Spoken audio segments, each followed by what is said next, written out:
Alors je sais jamais comment commencer un podcast, ce qui me montre que je suis très mal à l'aise à rentrer en relation et en conversation. Je pourrais commencer par bonjour, mais c'est un truc tellement pas naturel, donc je sais pas. Je crois que mes podcasts vont commencer de façon complètement aléatoire. Voilà, donc si je vous dis pas bonjour, c'est simplement que je sais pas, j'ai du mal, j'ai du mal pour l'instant. Donc j'ai envie de vous faire un podcast sur le fait d'avoir foi,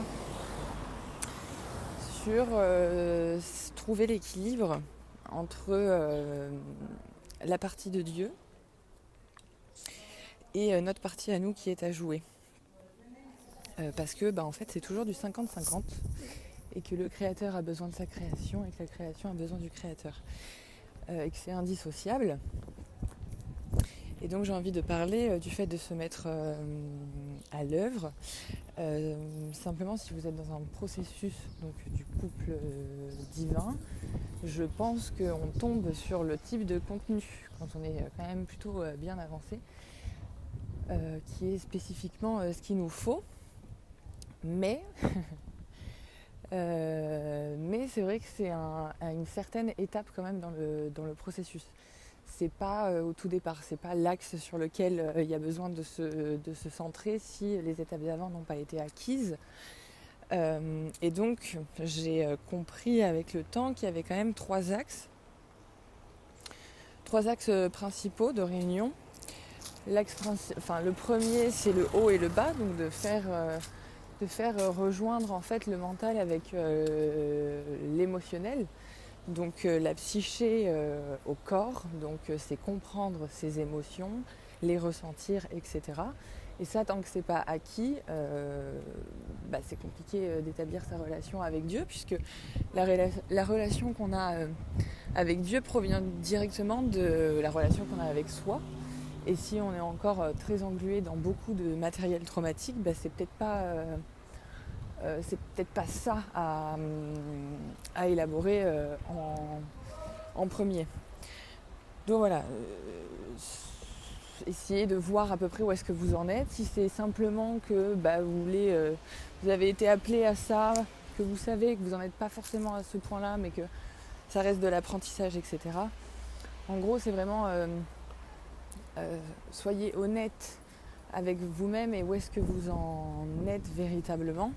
Et si vraiment ça ne vous parle pas, n'agissez pas à ce niveau-là.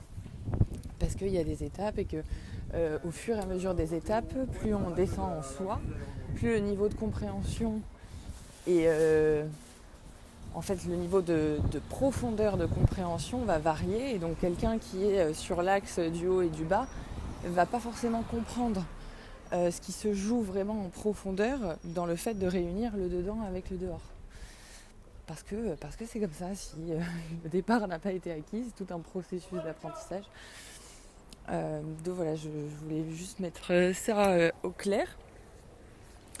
Donc il y a trois axes de réunion.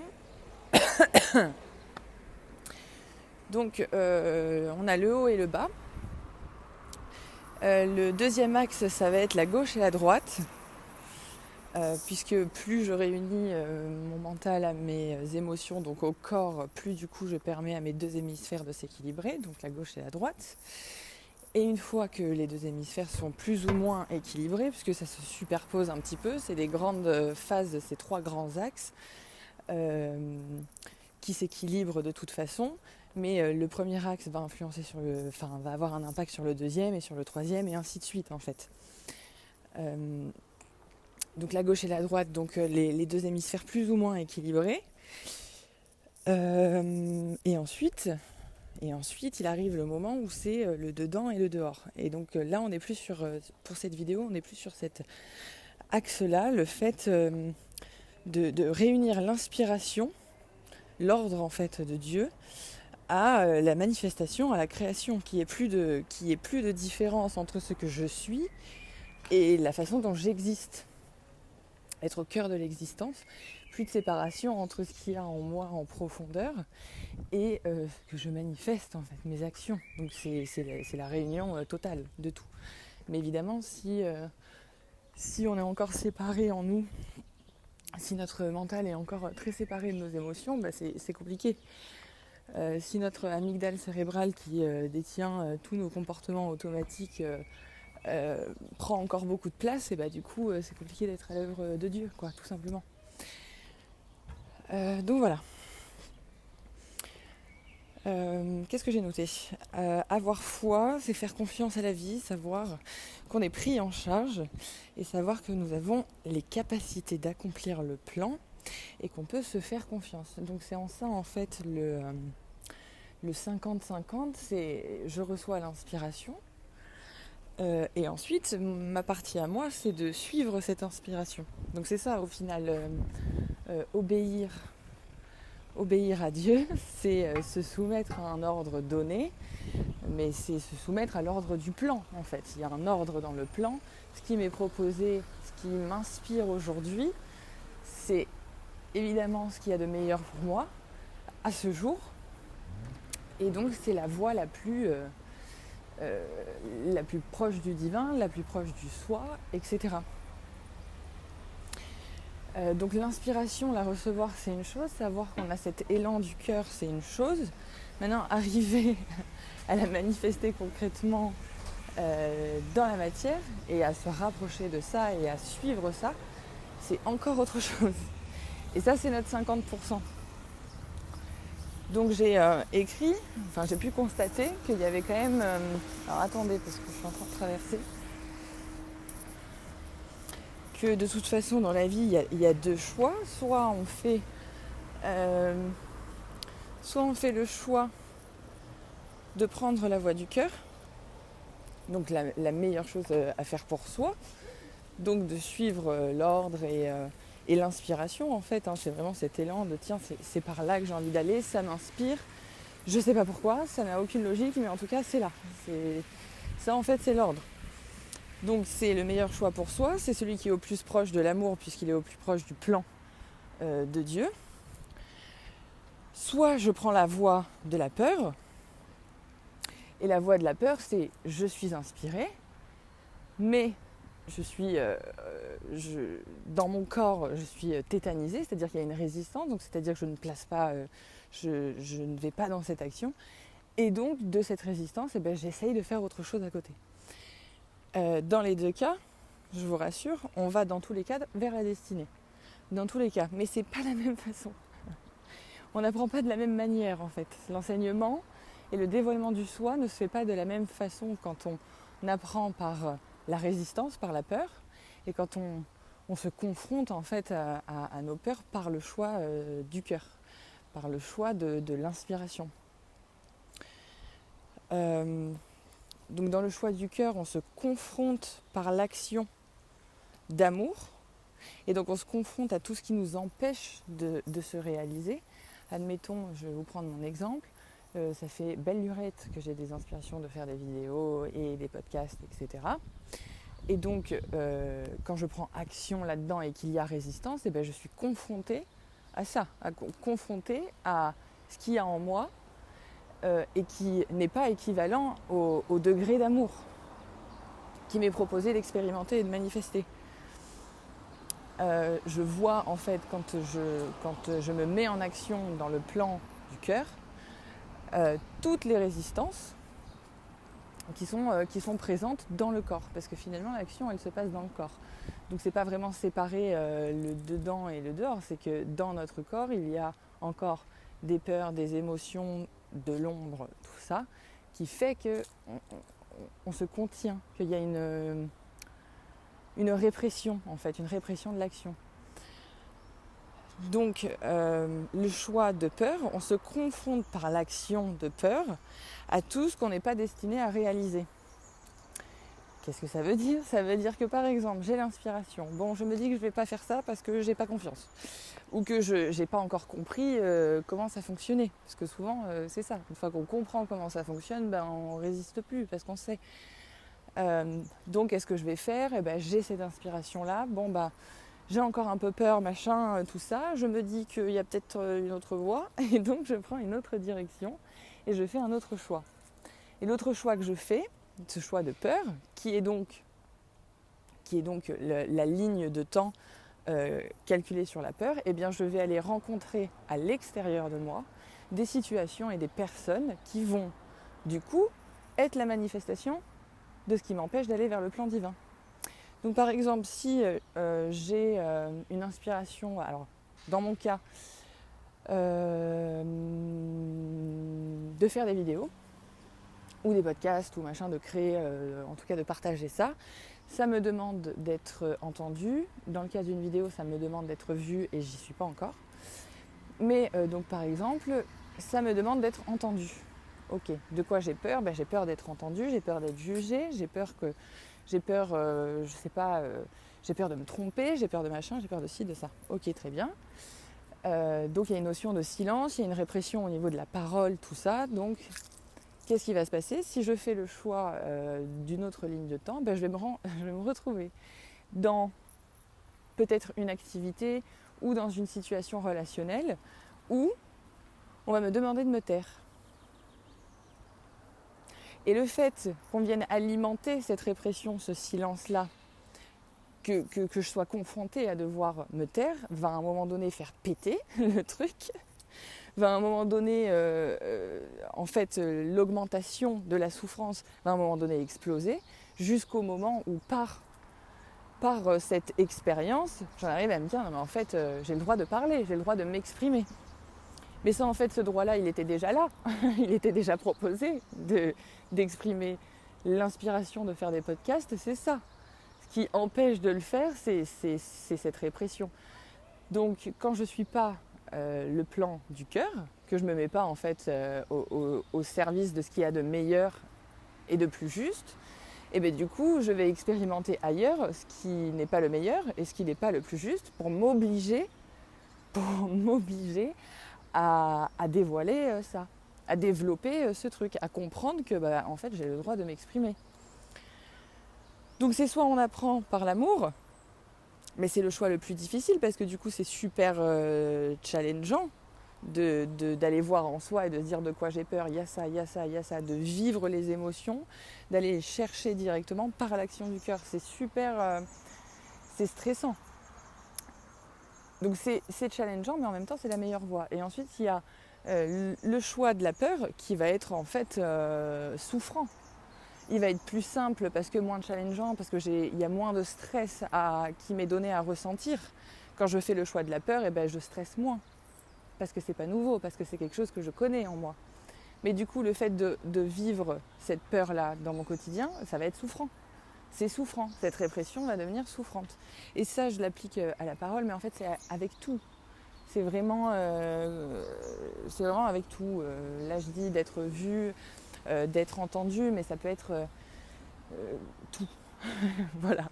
Toute l'inspiration qui vous est proposée, regardez ce que ça vous demande comme ressources, comme choses à mettre en place, et voyez si en vous c'est acquis, si en vous déjà c'est autorisé. Est-ce que moi je m'autorise à parler, à m'exprimer, ou est-ce que je me censure ?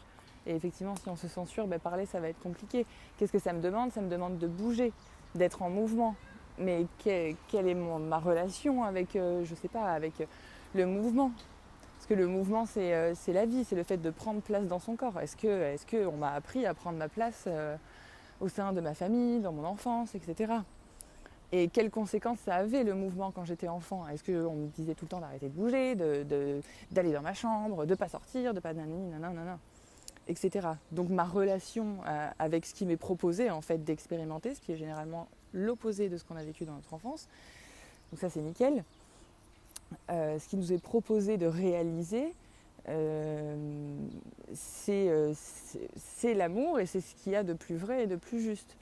Mais quand on a une relation défectueuse avec ce qu'il y a de plus vrai et de plus juste et qu'on en a peur, et du coup c'est compliqué de faire le choix d'amour.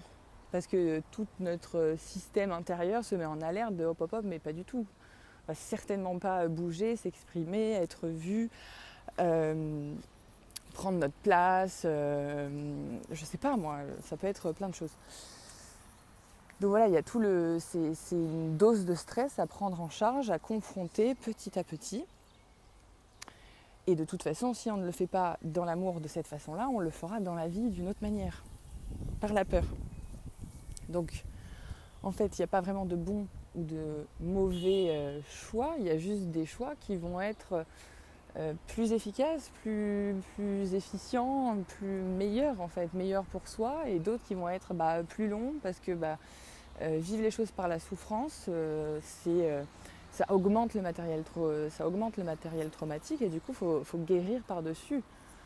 Faut guérir par-dessus et ensuite avoir le courage de faire le choix opposé. Mais si on s'y était confronté directement, et du coup on serait déjà au plus proche de nous-mêmes et de notre incarnation, de notre réalisation. Mais évidemment, ça c'est des choses qui s'apprennent. Et puis souvent on bascule d'un mode de fonctionnement de machine, donc par la peur, etc., à un mode de fonctionnement organique par l'amour, par le vivant. On bascule de l'autre côté, souvent parce qu'on arrive à saturation du fonctionnement de peur. Parce qu'on voit bien que en fait ça ne fonctionne pas, ça ne marche pas. Ou c'est pourri, ou c'est long, ou c'est laborieux. Donc autant que je suive l'inspiration, puisque c'est ce qu'il y a de meilleur. Mais donc du coup, l'objet de ce podcast que je veux partager, donc c'est important de comprendre ça pour pas non plus se mettre une énorme dose de stress de ah oui mais je dois faire un choix et je sais pas lequel faire, etc. C'est que très certainement il y a des choses qui sont pas au clair au dedans, que c'est stressant, puis il y a un moment où tant pis, je pense que tant pis, faut faire un choix de toute façon, même si c'est pas sûr, au moins le fait d'être dans le mouvement, de faire un choix, soit on apprend que c'était pas exactement ça et c'est ok et on retourne sur la route de la destinée, soit on apprend que oui c'était bel et bien ce choix-là et que c'est tant mieux. Mais dans tous les cas, faut bouger, faut faire des choix même si on n'est pas trop sûr. On peut hésiter un certain temps et rester un peu dans l'hésitation quoi. On peut prendre le temps aussi de choisir, mais si ça dure trop longtemps et que ça en est bloquant et qu'on est enseveli sous l'anxiété de je sais plus du tout où aller ou machin ou truc, prenez une décision, tant pis, n'importe laquelle, et puis vous verrez. Soit c'était un choix de peur, c'est pas grave, vous apprendrez pour la suite, soit c'est un choix de cœur, et puis tant mieux. Donc voilà. Du coup, maintenant, c'est comment on fait pour suivre l'inspiration, parce que c'est bien beau, et si vous en êtes à ce stade-là de c'est bon, moi je suis prête à me mettre à l'œuvre, mais j'y arrive pas, et c'est comprendre la toute première chose, c'est la patience. C'est-à-dire que l'inspiration, elle peut venir, mais le temps qu'il nous faut pour arriver à la mettre en place, il y a toute une préparation.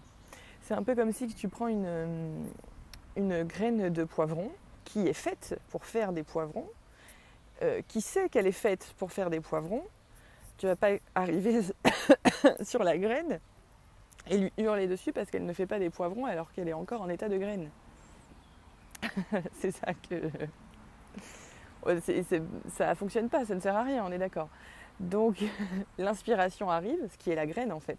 Donc la graine s'implante en nous, l'inspiration est là.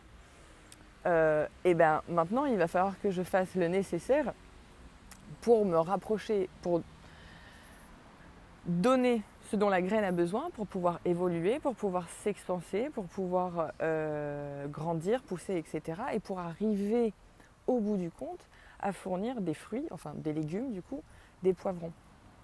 Et ça c'est les fruits de l'esprit. Mais l'inspiration elle peut venir, vous pouvez d'ores et déjà savoir à peu près où est-ce que vous allez devoir aller, ce qui vous inspire, ce qui vous met en joie. Et pourtant il va y avoir tout un tas de préparations.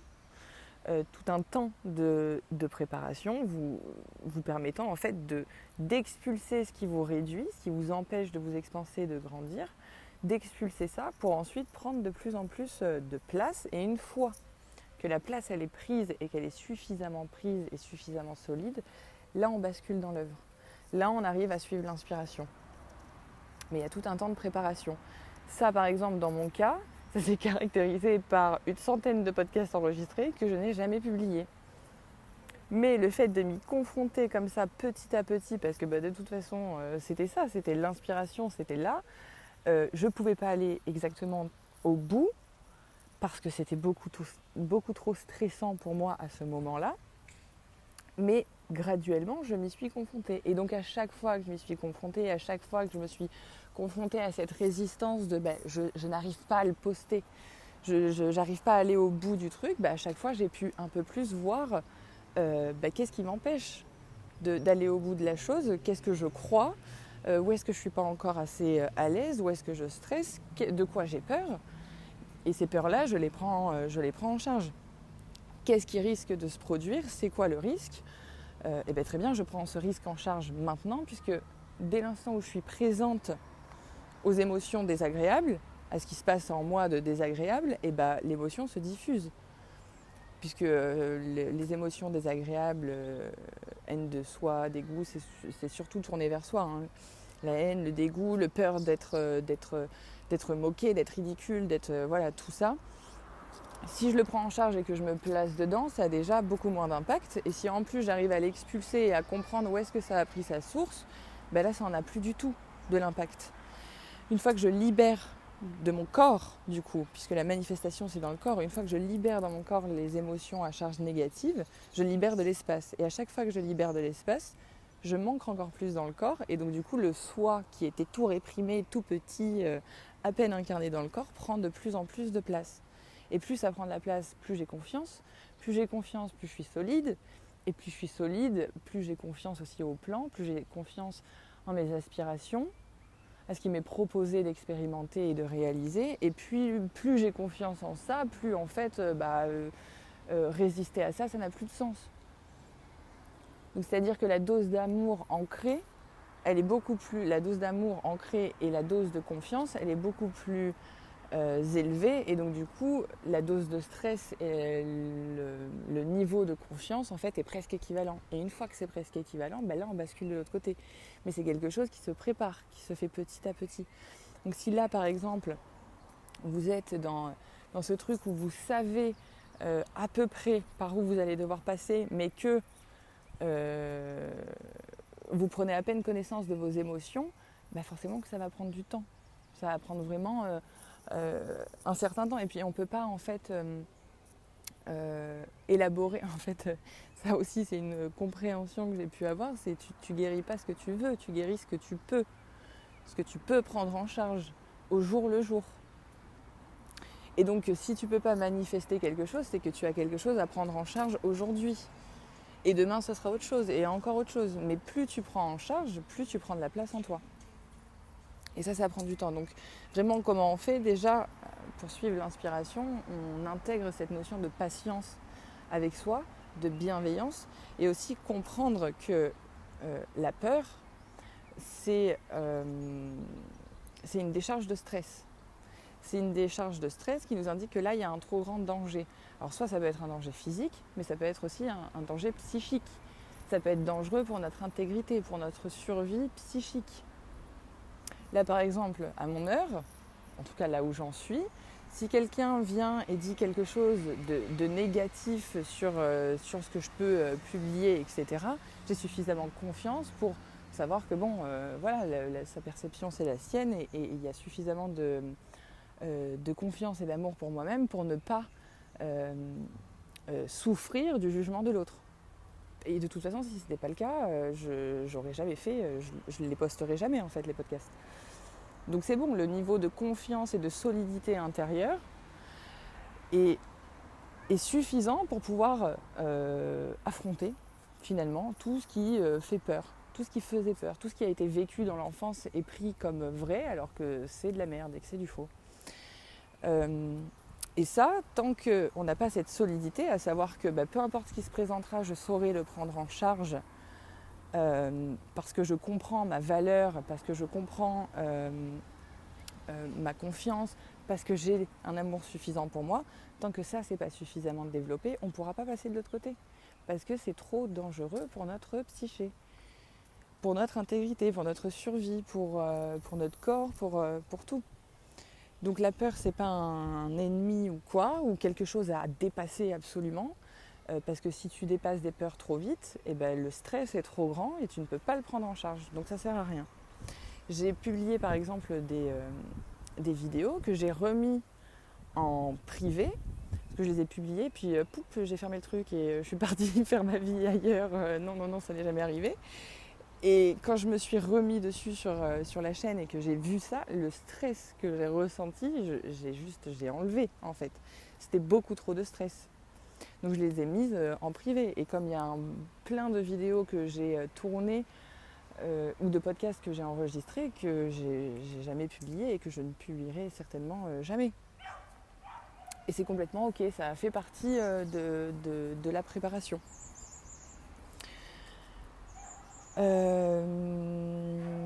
Donc voilà, donc se mettre à l'œuvre, donc être l'incarnation du plan, donc dans notre corps, c'est dans notre corps que ça se passe, c'est toujours dans notre corps que ça se passe, et notre extérieur est le prolongement de ça. C'est se mettre à poil en fait. C'est être dans le soi authentique.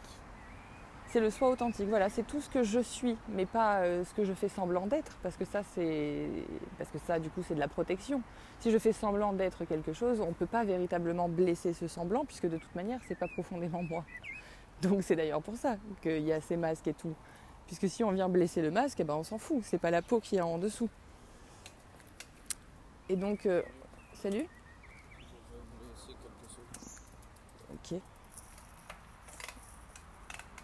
J'ai pas compris ce qu'il m'a dit, tant pis. Oui, donc en fait, si le masque est atteint et blessé et critiqué, etc., on s'en fout, c'est le masque. C'est le masque, c'est pas la peau qui a en dessous. Et donc, ou les vêtements trop serrés, par exemple. Et donc, au bout du compte, se mettre à l'œuvre, c'est être dans le soi authentique, c'est être dans la vérité de Dieu, donc dans l'amour, et dans l'intelligence qui passe à travers ça, cet amour, cette créativité, etc. Et donc c'est exposer ce que je suis. C'est ça c'est ce que je suis, en totalité. Et donc là c'est beaucoup plus dangereux, parce que si on n'est pas suffisamment solide et que quelqu'un vient critiquer tout ce que l'on est, profondément, c'est un risque d'être véritablement blessé et atteint. Donc c'est pour ça que c'est pas si simple que ça et que ça demande beaucoup de courage et de solidification.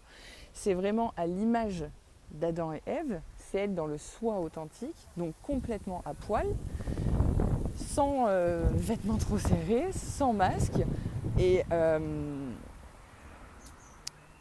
la vue de tous en fait. À la vue de tous. Et quand tu as été enfant et qu'on t'a appris que la vie que tu étais, ce que tu étais profondément quand tu essayais de t'exprimer enfant, d'être, de bouger, de cette vie qui était en toi, si on l'a tout le temps ignoré, si on t'a tout le temps, régulièrement du moins, minimisé, dénié, si tu étais ignoré, presque inexistant, si on a tout le temps abandonné, rejeté, etc., toutes ces blessures-là et toutes ces sensations vraiment pourries, si on t'a fait tout le temps culpabiliser, humilier, tout ça, forcément que te foutre à poil aux yeux du monde, c'est super dangereux. C'est inconnu en fait. Je peux pas. Et en fait, l'allégorie d'Adam et Ève, c'est vraiment ça. C'est être nu. Ils le disent c'est dit, qu'est-ce qui est. Ils étaient nus l'un devant l'autre et ils n'avaient pas honte. Ils n'avaient pas honte et à ce moment-là, ils étaient reliés à Dieu, complètement à poil, sans aucune honte d'être. Et le serpent, qui serait du coup la manifestation de la peur et de l'abus, et donc de tout ce qui n'est pas amour, et après ça, après avoir intégré le serpent, etc., tout d'un coup ils avaient honte et tout d'un coup ils se sont habillés. Et donc les masques, c'est ça en fait, c'est j'ai honte de me mettre à poil, j'ai honte de ce que je suis. Finalement c'est ça, c'est la honte d'être. Comme si que l'enfant de Dieu pouvait avoir honte d'être ce qu'il est alors qu'il a été créé parfaitement comme il doit être en fait. Mais encore une fois, quand ce qu'on était étant enfant a été amoindri, minimisé, détruit, etc., c'est très compliqué d'avoir l'assurance et la confiance de se dévoiler et de prendre sa place dans son corps, dans sa vie, dans la matérialité et de l'assumer cette place aussi. C'est ça qui est compliqué.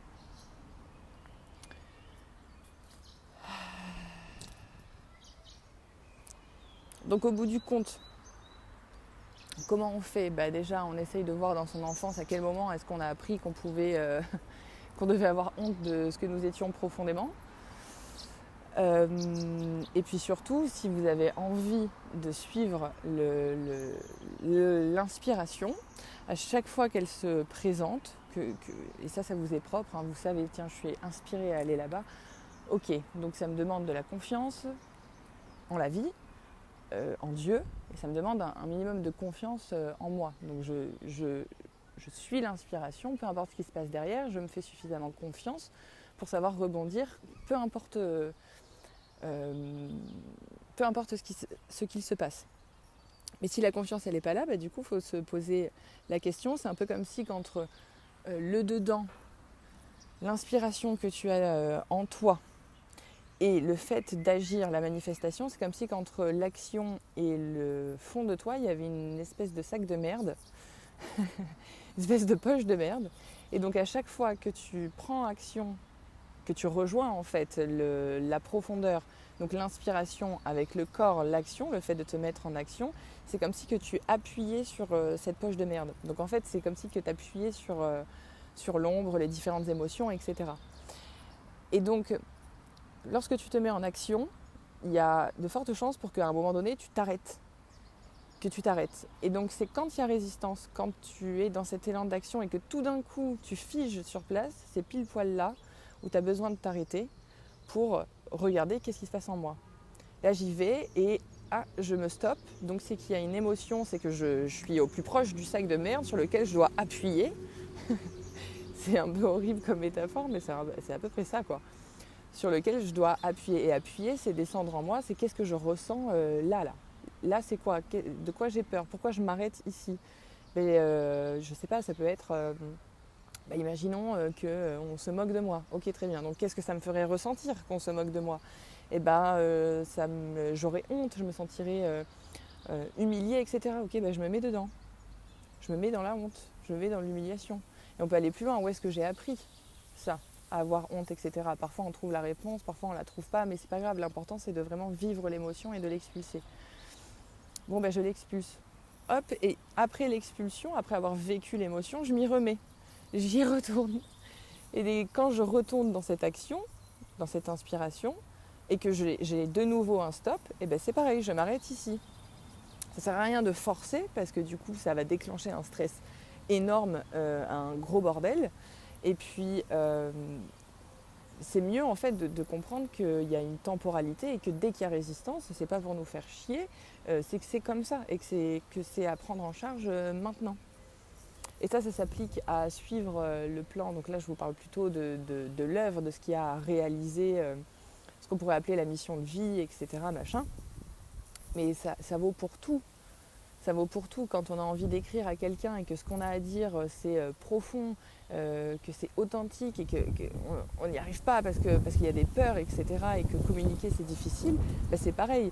J'écris, là je stresse, je m'arrête ici. Je m'arrête ici et je regarde de quoi j'ai peur et puis je vis ce truc. Parce que si l'émotion que je vis, elle n'est plus en moi, peu importe la réaction de l'autre, en fait, de l'autre ou des autres, peu importe ce qui arrivera, ce sera pas grave, parce que je me serai déjà pris en charge. En réalité, ce process-là, c'est trouver là où il y a du vide et où il y a un manque de soi, donc c'est-à-dire un surplus de merde, voilà. C'est trouver là où il y a un surplus de merde pour pouvoir remplir de soi. Et le truc, c'est que quand on fonctionne de plus en plus dans un plein de soi, on peut t'envoyer toute la merde que tu veux. En fait, ça ne te concerne plus. Il n'y a plus l'espace en toi pour pouvoir la recevoir.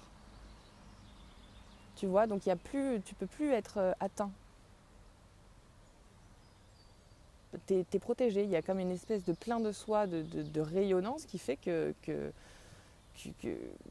ça ne peut plus t'atteindre. Ou que même si ça vient te chercher, en fait, c'est pas grave, parce que j'ai déjà libéré les émotions. Donc, ah tiens, ça vient me chercher quelque part, j'y plonge directement. Qu'est-ce que je ressens? Ah, c'est ça, c'est bon, et hop, et ça repart.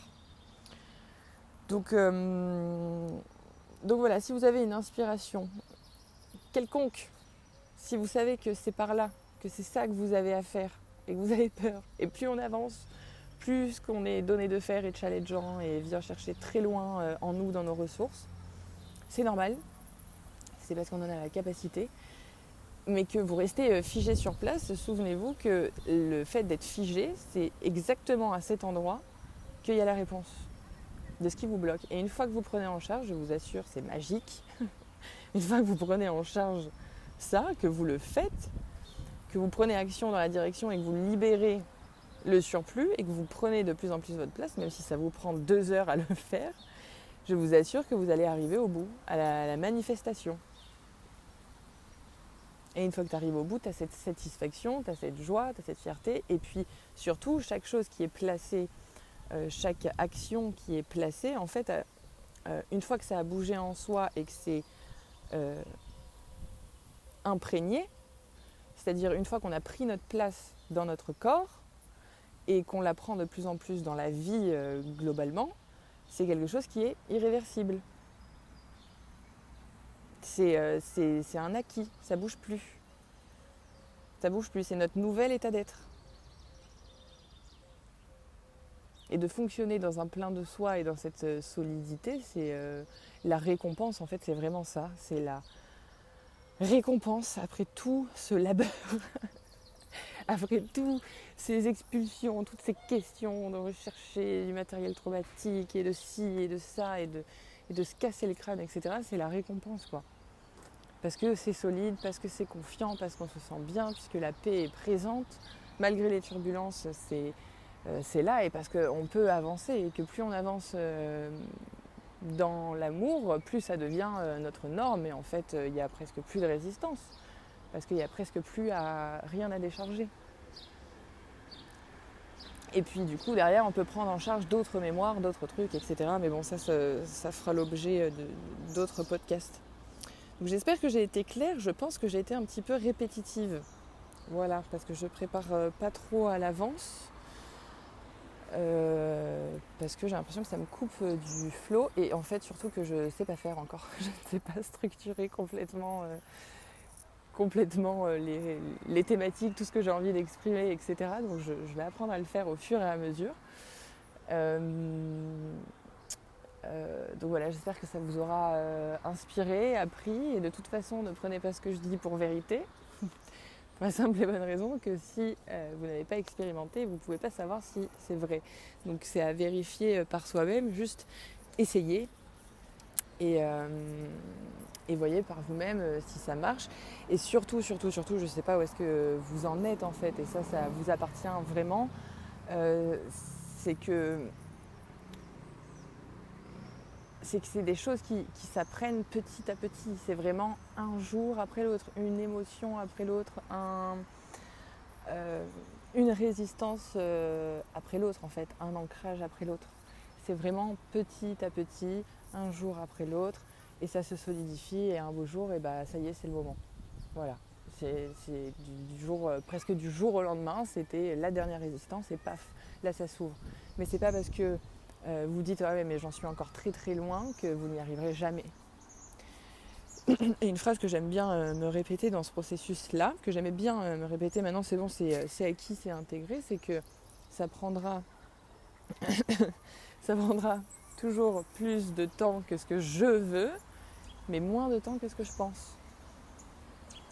Là, tout ce que je vous explique, il y a encore 2 ou 3 mois, je me disais mais je vais jamais arriver au bout de ça. Et en fait si, on y arrive. Avec le temps, on y arrive. Et quand on se prend en charge, on y arrive. Ça se fait. Donc c'est pas parce que ce n'est pas fait encore actuellement que vous comprenez rien, ou que vous êtes une merde, ou que vous êtes vraiment nul, ou que nanani nanana. Et si vous avez ce genre de pensée, pourquoi je pense ça de moi, encore une fois? C'est retourner pour se dire merde, pourquoi pourquoi je suis si dure avec moi-même alors que c'est si complexe de se dévoiler, que c'est si challengeant. Donc voilà, patience et bienveillance avec soi. Je crois que